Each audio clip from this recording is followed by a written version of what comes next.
노아의 방주는 심판때 세상을 구원하는 하나님의 은혜입니다. 의인 10명이 없어서 멸망한 그때보다 더 악하고 온 땅에 강포와 폐역이 가득하여 극소수만 구원받는 엄청난 심판이 쏟아지는 와중에도 하나님의 관심은 오직 구원의 문을 여는 쪽에 가 있었습니다. 은혜의 준하는 또 하나의 중요한 구원 개념이 언약입니다. 방주에 들어가면 다 사는 것은 표면적 의미이고 실제 의미는 은혜입니다. 하나님이 구원의 은혜를 베푸시는데 그 은혜는 노아에게 너에게 속한 자와 짐승들을 다 살려주겠다라고 언약하시는 형태로 나타납니다. 멸망받은 기린과 방주 안의 기린과 무슨 차이가 있을까요? 목뼈가 하나씩 더 있어서일까요? 좀 더 예쁘게 생겨서일까요? 다 같은데 한 기린은 살게 되고 나머지는 죽게 됩니다. 은혜 안에 들어가는 데 있어서 가장 중요한 것은 소속입니다. 구원은 행함으로 받는 게 아니라 소속으로 받는 것입니다. 옛 언약인 아담과의 언약 아래 그대로 머물러 있는 사람은 다 죽고 새 언약인 노아와의 언약 속으로 들어간 자는 다 살게 되었습니다. 어느 쪽에 속해 있는가는 매우 중요한 핵심입니다. 모태의 속성 그대로 있으면 아담에게 속한 자로 다 죽고 말지만 새 언약의 그리스도 안으로 소속된 모든 성도들은 심판과 저주로부터 건지심을 얻고 안전하게 보존되고 다 살게 되는 것입니다. 심판과 멸망의 소용돌이 속에서도 방주 안에 거한 사람들은 보호받았습니다. 방주가 크고 튼튼해서가 아닙니다. 그곳에 하나님의 약속이 있었기 때문입니다. 그 시대에 어떻게 이렇게 엄청난 규모의 배를 나무로 지을 수 있었을까요? 건조가 가능했을까요? 피라미드도 그렇고 잉카 문명의 마추픽추도 그 산꼭대기에 어떻게 그 큰 돌들을 날라다 지어졌는지 불가사의한 일이지만 그래도 그 당시 토목 건축 기술로 지어진 것들입니다. 무시할 수 없는 고대 토목 건축법의 유산입니다. 현대의 모든 철학과 사유의 틀들이 점진적으로 진보한다는 생각을 갖고 있으니까 해석이 안 될 뿐이지 성경처럼 그 시대에도 과학과 예술이 발달해 있었다는 걸 전제한다면 우리는 믿을 수가 있습니다. 구주가 피로 세우신 새 언약은 이전 약속과는 본질적으로 다릅니다. 비바람과 폭풍 속에서도 방주안은 가장 안전했듯이 하나님의 신실한 약속이 구주 대속의 은혜 안에 들어있어 누구든지 그것을 믿는 자들은 다 안전하게 보호받는 것입니다. 무모해 보이나 미래에 대한 두려움 없이 한치 앞을 내다보지 못하지만 참된 평안과 확실한 약속이 하나님 안에 있습니다.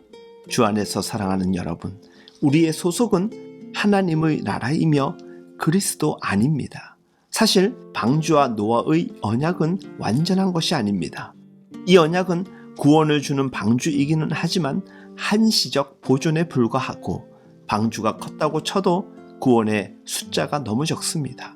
노아는 방주를 나와 생명은 이어가지만 인생의 한계가 그대로 드러나 포도주를 마시고 벌거벗고 자는 모습을 보이고야 맙니다. 결국 그의 인생은 영광으로 시작하나 연약함으로 끝나게 됩니다. 노아의 구원 역사는 아담의 언약과 비교할 수 없는 진짜 언약이신 구주의 새 언약에 대한 예표입니다. 성경이 증거하는 예수 안에 있는 언약 백성의 수는 각 나라와 족속, 백성 방언에서 아무도 능히 셀 수 없는 큰 무리가 새 언약을 통해 구원받게 될 것이라고 요한계시록 7장 9절은 전합니다. 새 언약이 주는 생명은 방주를 열고 나갔을 때의 그 생명 정도가 아니라 전 우주적 생명이 있는 영원한 생명, 영생입니다. 영원토록 있고 참되고 복되고 영화로운 생명이 구주 안에 들어있습니다. 우리가 구원받는 것은 우리를 위해 끝없는 고난의 길을 가신 구주의 공로 때문입니다. 우리는 모태로부터 죄인입니다. 성경은 그런 우리를 먼지이고 티끌로 묘사하고 있습니다.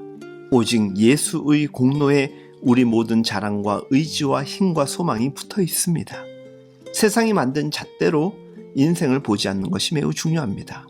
살면 살수록 어떤 경험 속에서도 우리의 참 가치와 소망이 그분에게만 있다는 사실이 더 선명해지고 그 영원하고 복된 구원이 우리로부터가 아닌 구주의 은혜로부터 그냥 주어졌다는 사실이 우리의 자랑이며 기쁨입니다.